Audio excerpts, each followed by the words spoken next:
Pertempuran Are-Are Surabaya 10 November 1945. Setelah proklamasi kemerdekaan Indonesia pada 17 Agustus 1945, perjuangan rakyat Indonesia belum berakhir.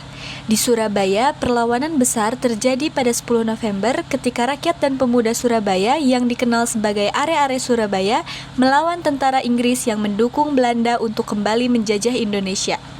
Pertempuran ini menunjukkan semangat patriotisme yang tinggi dari rakyat Indonesia dan menjadi simbol perlawanan terhadap kolonialisme.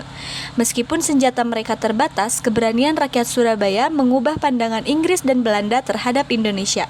Pertempuran ini akhirnya diperingati sebagai Hari Pahlawan sebagai penghormatan atas pengorbanan para pejuang. Pertempuran Surabaya dipicu oleh kedatangan pasukan sekutu pada tanggal 25 Oktober 1945 yang memerintahkan warga menyerahkan senjata. Tindakan sekutu yang melampaui tujuan awal seperti membebaskan tawanan dan menduduki tempat strategis memicu perlawanan besar dari rakyat Surabaya. Pertempuran pendahuluan, sekelompok orang Belanda yang dipimpin oleh Plugman mengibarkan bendera negara Belanda yang berwarna merah, putih, dan biru tanpa adanya persetujuan dari pemerintah Republik Indonesia di kota Surabaya. Para masyarakat Surabaya yang melihat hal tersebut menjadi kesal dan marah. Presiden Sudirman menjadi perwakilan Indonesia untuk mendatangi Hotel Yamato tempat mereka mengibarkan bendera tersebut dan mencoba berdiskusi dengan pimpinan sekutu, yaitu Plugman, agar bendera tersebut dapat diturunkan dan tidak terjadi keributan. Namun mereka menolak menurunkan benderanya, sehingga terjadilah pertempuran Arek-Arek Surabaya. Sekutu di Indonesia. Kedatangan sekutu di Indonesia di bawah Afney bertujuan melucuti senjata dan memulangkan tentara Jepang.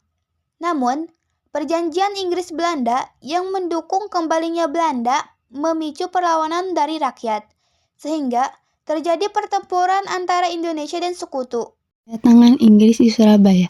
Pada 19 September 1945, tim rapi dari sekutu tiba di Surabaya tanpa koordinasi dengan pimpinan Indonesia, menimbulkan ketegangan karena ada perwakilan Belanda. Setelah negosiasi dengan pemimpin Indonesia, disepakati bahwa pasukan Inggris boleh masuk Surabaya tanpa melibatkan Belanda, dan warga sipil dilarang membawa senjata. Dibentuk juga kontak biro untuk menjaga komunikasi. Pertempuran Puncak. Perang yang terjadi antara kedua belah pihak, yaitu masyarakat Surabaya dan pasukan sekutu Inggris, pertama kali terjadi pada tanggal 27 Oktober hingga 30 Oktober tahun 1945. Pemimpin dari pasukan Inggris, yaitu Jenderal Malabai, meninggal dunia pada tanggal 30 Oktober 1945. Dan posisi tersebut digantikan oleh Jenderal Robert Mandred. Seluruh senjata yang dimiliki pihak Indonesia di Surabaya harus diserahkan kepada pihak Inggris, dan pemimpin Indonesia yang ada di Surabaya harus menandatangani sebuah pernyataan bahwa mereka menyerah tanpa adanya syarat. Kemudian Indonesia menolak hal tersebut, sehingga para pasukan Inggris mulai melancarkan serangan mereka. Pada tanggal 10 November di pagi hari menjadi awal dari pertempuran kedua belah pihak tersebut. Pertempuran akhir. Pertempuran yang terjadi antara kedua belah pihak tersebut mengalami puncaknya tepat pada tanggal 10 November 1945.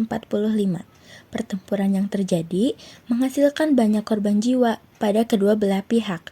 Namun, khususnya untuk masyarakat Surabaya yang kehilangan 20.000 korban jiwa akibat pertempuran tersebut, di mana pada pihak sekutu kehilangan kurang lebih 1.500 korban jiwa. Dalam usahanya untuk melawan pihak sekutu, Are-Are Surabaya dipimpin oleh Bung Tomo yang mengumandangkan pidato berapi-api yang berhasil untuk membangkitkan semangat masyarakat Surabaya untuk melawan dan mengusir penjajah dari negara Indonesia.